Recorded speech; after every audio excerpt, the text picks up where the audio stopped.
नमस्कार दोस्तों, आज के वीडियो में हमेशा की तरह दो कहानियां हैं। दोनों ही सच्ची और दिल दहला देने वाली हैं, इसलिए आप आखिर तक ज़रूर देखना। और हाँ, वीडियो देखने के बाद कमेंट करके ज़रूर बताइए कि आप ये वीडियो कहाँ से देख रहे हैं। आज की पहली कहानी मुंबई की है।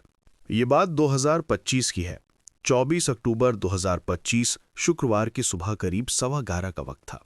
दत्ताराम लाड मार्ग पर मयूरेश इमारत के सामने फुटपाथ पर कुछ गाड़ियां गलत तरीके से पार्क की गई थीं। आसपास के लोगों ने ट्रैफिक पुलिस को इसकी शिकायत की, इसलिए पुलिस सिपाही किरण सूर्यवंशी वहां पहुंचे। लेकिन उन्हें जरा भी अंदाजा नहीं था कि कुछ ही मिनटों में वही सड़क चीखों और अफरा तफरी से गूंज उठेगी। जैसे ही वो पार्किंग के जांच में जुटे थे, तभी वायरलेस पर सूचना मिली कि एक युवती पर हमला हुआ है और तुरंत मौके पर पहुंचना है। सूर्यवंशी बिना देर किए दौड़ पड़े। दूसरी तरफ एक लड़की लहूलुहान हालत में सड़क की ओर भाग रही थी और उसके पीछे एक युवक था, हाथ में खून से सना हुआ धारदार हथियार लिए हुए। तब तक वो युवक युवती का पीछा करते करते उसी नर्सिंग होम तक पहुंच चुका था। वहां भी उसने रुकने के बजाय फिर से उस पर धारदार हथियार से वार करने शुरू कर दिए। इसी बीच पुलिस सिपाही सूर्यवंशी भी वहां पहुंच गए। उन्होंने फौरन हमलावर को युवती से अलग करने की कोशिश की। तभी आसपास के लोग भी मदद के लिए आगे आए। बड़ी मुश्किल से उन्होंने युवती को छुड़ाया, लेकिन वो युवक वहां भी नहीं रुका। उसने उसी हथियार से अपने ही गले पर वार कर लिया। उधर सिपाही सूर्यवंशी ने तुरंत युवती को नर्सिंग होम से बाहर निकाला और एक टैक्सी रोककर उसे पास के सरकारी अस्पताल ले गए। हालत गंभीर होने की वजह से बाद में उसे जेजे हॉस्पिटल में शिफ्ट किया गया। घटना की खबर मिलते ही वरिष्ठ अधिकारियों के साथ काला चौकी पुलिस मौके पर पहुंच गई। खून से लथपथ हमलावर को भी सरकारी अस्पताल में भर्ती कराया गया, जहां डॉक्टरों ने उसे मृत घोषित कर दिया।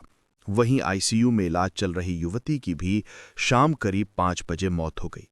पुलिस ने इस पूरे मामले में हत्या और आत्महत्या के तहत केस दर्ज किया। अस्पताल पहुंचने के बाद पुलिस ने दोनों की पहचान जानने की कोशिश की। मौके पर गिरी हुई युवती का बैग जब तलाशी में मिला तो उसमें से कुछ पहचान पत्र और मोबाइल बरामद हुए। वहीं युवक के कपड़ों की जेब से भी एक आधार कार्ड और कुछ दस्तावेज मिले। इन्हीं के जरिए दोनों की पहचान की पुष्टि हो सकी।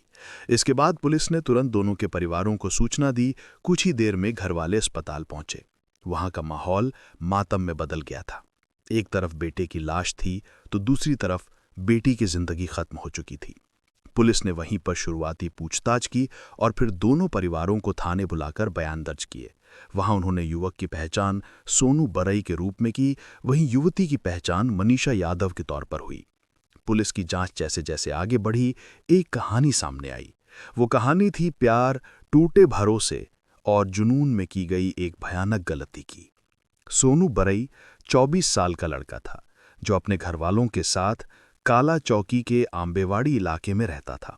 वो एक केटरिंग वाले के यहाँ मजदूरी करता था, जबकि उसके पापा पास में ही पान की टपरी चलाते थे। उसी इलाके में 24 साल की मनीषा यादव भी अपने परिवार के साथ रहती थी। दोनों एक ही मोहल्ले के होने की वजह से बचपन से ही एक दूसरे को जानते थे। दोनों की उम्र करीब करीब एक जैसी थी, इसलिए उनमें अच्छी दोस्ती थी। जब वे 12 से 13 साल के थे तभी से उनकी दोस्ती थी। 20 साल की उम्र पार कर ली थी, लेकिन उनकी ये दोस्ती अब भी वैसे ही बनी हुई थी। एक ही इलाके में रहने की वजह से दोनों का हमेशा संपर्क रहता था। वो अक्सर आपस में बात करते रहते थे। उम्र बढ़ने के साथ उनकी दोस्ती भी गहरी होती गई और एक दिन सोनू ने मनीषा को प्रपोज कर दिया।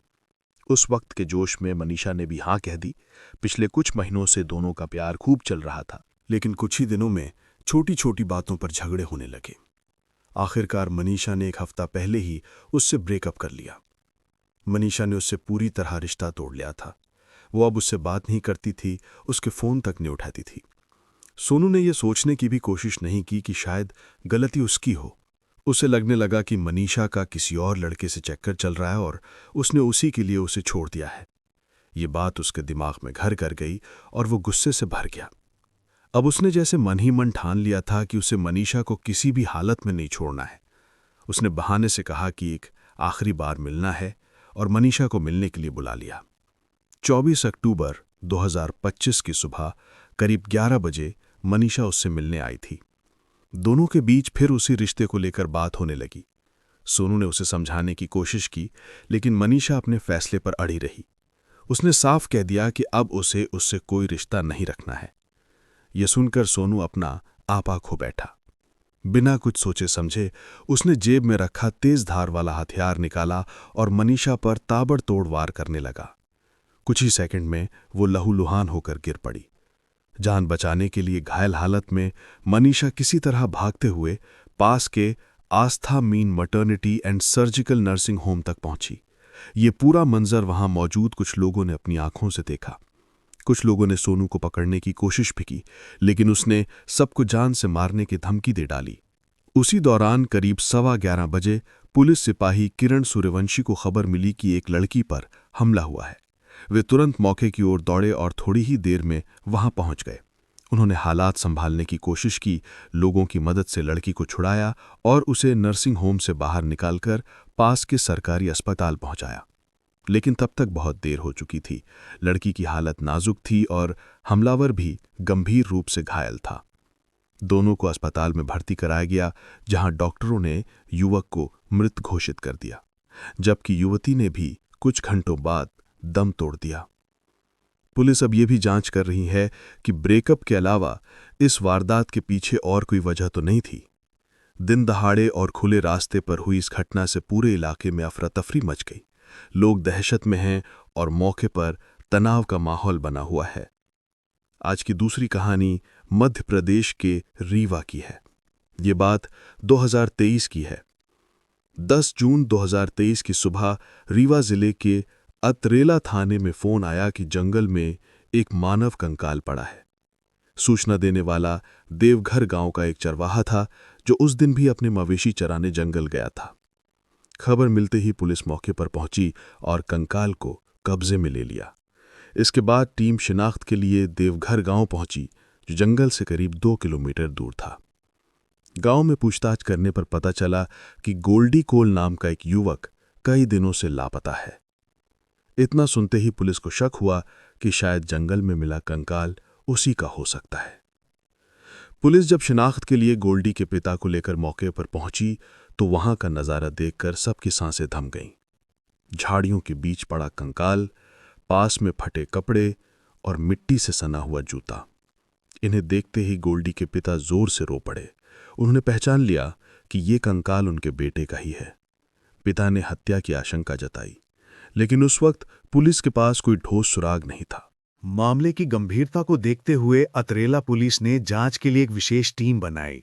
थाना प्रभारी उप निरीक्षक कन्हैया सिंह बघेल के मुताबिक पुलिस को शव तक पहुंचने में 78 दिन लग गए थे, जबकि आरोपी तक पहुंचने में केवल 5 दिन। उन्होंने बताया कि चरवाहों से मिली सूचना के बाद टीम बौलिया घाट के जंगल में पहुंची थी। पैदल ही घने जंगल के अंदर जाकर जब बताए गए स्थान पर पहुंचे तो वहां झाड़ियों के बीच एक मानव कंकाल मिला। आसपास कुछ फटे और सड़े हुए कपड़े बिखरे थे, साथ ही एक मिट्टी में सना हुआ जूता भी पड़ा था। शव की हालत देखकर साफ लग रहा था कि वो कई दिनों पुराना है। शरीर पूरी तरह गल चुका था या जानवरों ने उसे नोच डाला था। जिस जगह कंकाल मिला वो देवघर गांव से करीब 2 किलोमीटर दूर था। क्योंकि जंगल के सबसे करीब वही गांव था, इसलिए पुलिस ने जांच की शुरुआत वहीं से की। गांव में पूछताछ करने पर पता चला कि रामलखन कोल का 30 साल का बेटा गोल्डी कोल 30 मार्च से लापता है। यही जानकारी आगे चलकर इस पूरे केस की कड़ी बनी। पुलिस जब रामलखन कोल के घर पहुंची तो उन्हें बताया गया कि जंगल में एक शव मिला है जिसकी पहचान करनी है।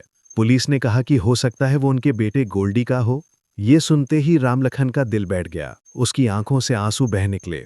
वो बोला, साहब, मैंने तो थाने में अर्जी दी थी, उम्मीद थी कि आप मेरा बेटा ढूंढ लेंगे, पर आप तो उसकी मौत की खबर लेकर आए हैं। पुलिस ने उन्हें समझाया और अपने साथ जंगल ले गई।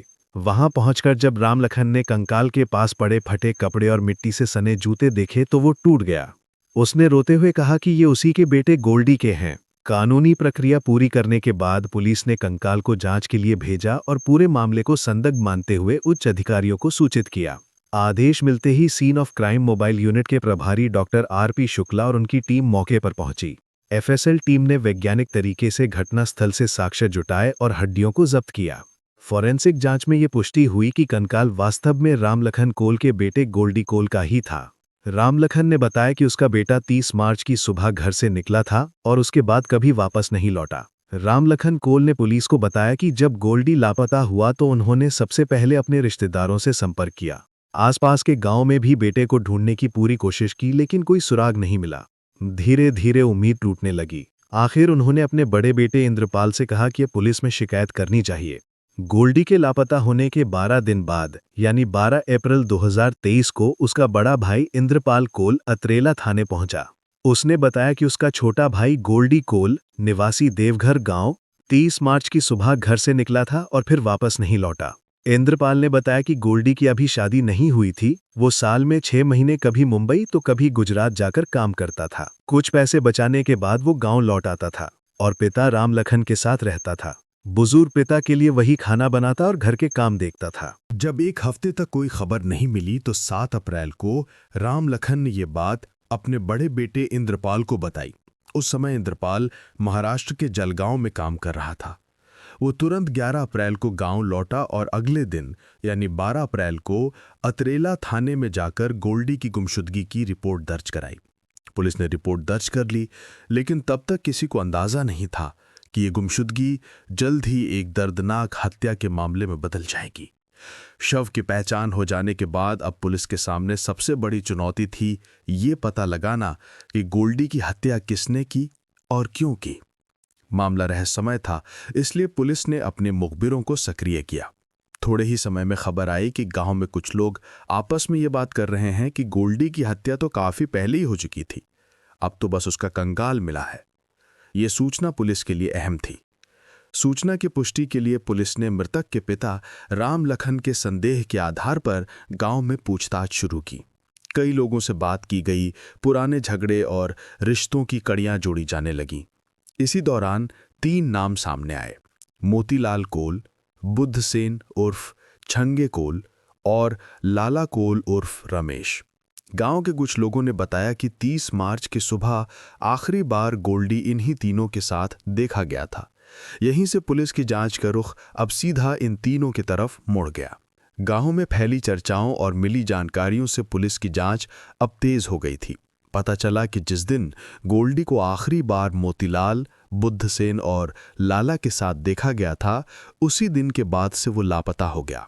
जब पुलिस टीम दोबारा देवघर गांव पहुंची तो कुछ ग्रामीणों ने पहचान छिपाने की शर्त पर अहम जानकारी दी। उन्होंने बताया कि गोल्डी की मौत की बात गांव के कुछ लोगों को पहले से मालूम थी, लेकिन उसके परिवार को इस बारे में कुछ भी नहीं पता था। 70 साल के बुजुर्ग पिता राम लखन को अब भी लगता था कि उनका बेटा किसी दूसरे शहर काम पर गया है और बड़ा बेटा इंद्रपाल गांव में नहीं रहता था, इसलिए घरवालों को कोई खबर नहीं थी। वहीं जिन 3 लोगों मोतीलाल, बुद्धसेन और लाला के साथ गोल्डी को आखिरी बार देखा गया था, वही लोग गांव में ये बात फैला चुके थे कि गोल्डी अब जिंदा नहीं है। पिता के शक और ग्रामीणों के बयानों के बाद पुलिस ने तीनों संदिग्धों को पकड़ने के लिए दबिश दी। उसी रात 10 जून की शाम को पुलिस ने मोतीलाल कोल को हिरासत में ले लिया। पूछताछ में जब पुलिस ने गोल्डी के बारे में पूछा तो मोतीलाल ने पहले टालमटोल की। उसने कहा कि 30 मार्च की सुबह वे सब साथ थे, लेकिन बाद में गोल्डी कहीं चला गया, उसे नहीं पता कहाँ गया। लेकिन तभी पुलिस को मुखबिर से पक्की सूचना मिली कि मोतीलाल गांव के कुछ लोगों से ये बात कह चुका था कि गोल्डी अब कभी वापस नहीं आएगा, उसकी मौत हो चुकी है। यही बयान अब इस केस की दिशा बदलने वाला साबित हुआ। मोतीलाल से सख्ती से पूछताछ करने पर आखिर सच सामने आ ही गया। उसने कबूल किया कि गोल्डी की हत्या में उसके 2 और साथी बुद्धसेन उर्फ छंगे कोल और लाला कोल उर्फ रमेश भी शामिल थे। मोतीलाल के बयान के बाद जब पुलिस ने बाकी दोनों आरोपियों के घर दबिश दी तो पता चला कि वे फरार हो चुके हैं। परिवार वालों ने बताया कि दोनों अहमदाबाद में नौकरी करने गए हैं। इसके बाद अतरेला थाना प्रभारी उप निरीक्षक कन्हैया सिंह बघेल की अगुवाई में पुलिस टीम अहमदाबाद पहुंची। वहां जांच में पुष्टि हुई कि तीनों आरोपी एक ही कंपनी में काम करते हैं। पुलिस ने कंपनी का उपस्थिति रजिस्टर देखा और सबूत के तौर पर उसे जब्त कर लिया। अहमदाबाद में ही ये भी सामने आया कि तीनों आरोपी कुछ दिन की छुट्टी लेकर गांव आए थे। उसी दौरान उन्होंने गोल्डी की हत्या की साजिश रची और उसे अंजाम दिया। मोतीलाल ने बताया कि 30 मार्च की देर शाम तीनों ने साथ बैठकर शराब पी थी। नशे की हालत में जब वे गांव लौट रहे थे तभी रात करीब 11 बजे रास्ते में उन्हें गोल्डी कोल दिख गया और वहीं से शुरू हुआ वो झगड़ा जो आखिर में हत्या में बदल गया। मोतीलाल ने पुलिस को बताया कि उस रात वे तीनों रोज की तरह करीब 11 बजे बोलिया घाट पहुंचे थे। वहां बैठकर उन्होंने लूट की योजना बनाई। उसी दौरान उन्होंने गोल्डी को भी अपने प्लान में शामिल कर लिया। तीनों ने उसे समझाया कि पहले लूट करेंगे, फिर मिलने वाले पैसों से उसे शराब पिलाएंगे और जो बचा हुआ पैसा होगा वो आपस में बांट लेंगे। गोल्डी ने हामी भर दी। इसके बाद चारों गांव से करीब 2 किलोमीटर दूर देवघर और कूनी गला गांव के बीच बोलिया घाट की ओर निकल पड़े। रात का सन्नाटा था। सब नदी के नए पुल पर खड़े होकर किसी वाहन के आने का इंतजार करने लगे। कुछ देर बाद एक 4 पहिया वाहन आता दिखा। लूट की कोशिश में उन्होंने गाड़ी रोकने की कोशिश की, लेकिन ड्राइवर ने तेजी से गाड़ी निकालने की कोशिश की और टक्कर गोल्डी को लग गई। वो गंभीर रूप से घायल हो गया। गोल्डी दर्द से कराहते हुए तीनों को धमकाने लगा कि वो घर जाकर सब बता देगा कि वे लूट की योजना बना रहे थे। ये सुनकर नशे में धुत तीनों बौखला गए और उन्हें लाठी, डंडे और चाकू से गोल्डी पर बेरहमी से हमला कर दिया। कुछ ही मिनटों में उसने दम तोड़ दिया। मोतीलाल ने यह भी कबूल किया कि उसकी गोल्डी से 2 साल पुरानी रंजिश थी और उसी पुरानी दुश्मनी के कारण उसने बदले की नीयत से उसे नहीं बख्शा। मोतीलाल ने पुलिस को आगे बताया कि गोल्डी से उसकी पुरानी दुश्मनी थी। करीब 2 साल पहले किसी बात पर गोल्डी ने उसके पिता सुखलाल कोल की पिटाई कर दी थी। उसी घटना का बदला मोतीलाल अब तक अपने मन में दबाए बैठा था। जब उस रात गोल्डी घायल होकर धमकाने लगा कि वो घर जाकर सब बता देगा, तो मोतीलाल को लगा कि यही मौका है पुराने हिसाब बराबर करने का। उसने अपने दोनों साथियों बुद्धसेन और लाला के साथ मिलकर गोल्डी को घने जंगल के अंदर ले गया। वहां तीनों ने मिलकर उसे तब तक पीटा जब तक उसकी सांसें थम नहीं गईं। गोल्डी की मौत हो जाने के बाद तीनों ने शव को उठाकर मुख्य सड़क से करीब 100 मीटर अंदर 50 फीट गहरी खाई में फेंक दिया। इसके बाद वे तीनों बिना किसी डर या पछतावे के अपने अपने घर लौटे और ऐसे सो गए जैसे कुछ हुआ ही ना हो। गोल्डी की मौत के पूरे 78 दिन बाद पुलिस ने इस दर्दनाक हत्या का पर्दाफाश किया और वो कहानी सामने आई जिसने पूरे गांव को हिला दिया। इस मामले से साफ संदेश मिलता है कि गुस्सा, बदला और नशे की आदत किस तरह आम इंसान की जिंदगी को पूरी तरह बदल सकते हैं। छोटी सी रंजिश या झगड़े को टालने और बातचीत से हल करने की बजाय हिंसा अपनाना जानलेवा साबित हो सकता है। साथ ही ये भी दिखाता है कि परिवार और समाज की आंखें बंद रखने या सच को दबाने की कोशिश अक्सर न्याय पाने में बाधा बनती हैं। सच सामने आने में समय लग सकता है, लेकिन अंततः सच्चाई का रास्ता खुलता ही है। गुस्से और बदले की भावना को कभी अपने निर्णय का हिस्सा न बनने दें। किसी भी समस्या को बातचीत और समझदारी से सुलझाएं और न्याय की प्रक्रिया पर भरोसा रखें। हमारा उद्देश्य ये है कि लोग इन घटनाओं से सीखें और गलत रास्तों पर चलने से बचें। ये कहानी एक अहम चेतावनी है जो हमें बताती है कि जीवन में सही फैसले लेना कितना ज़रूरी है। हमें मिलकर एक बेहतर समाज बनाने की कोशिश करनी चाहिए जहां प्यार और ईमानदारी की अहमियत हो। ऐसी सच्ची घटनाओं और उनसे मिले संदेशों के साथ मैं फिर लौट कर आऊँगा। तब तक के लिए सुरक्षित रहें, सतर्क रहें और याद रखें कि हर कदम सोच समझ कर उठाएं।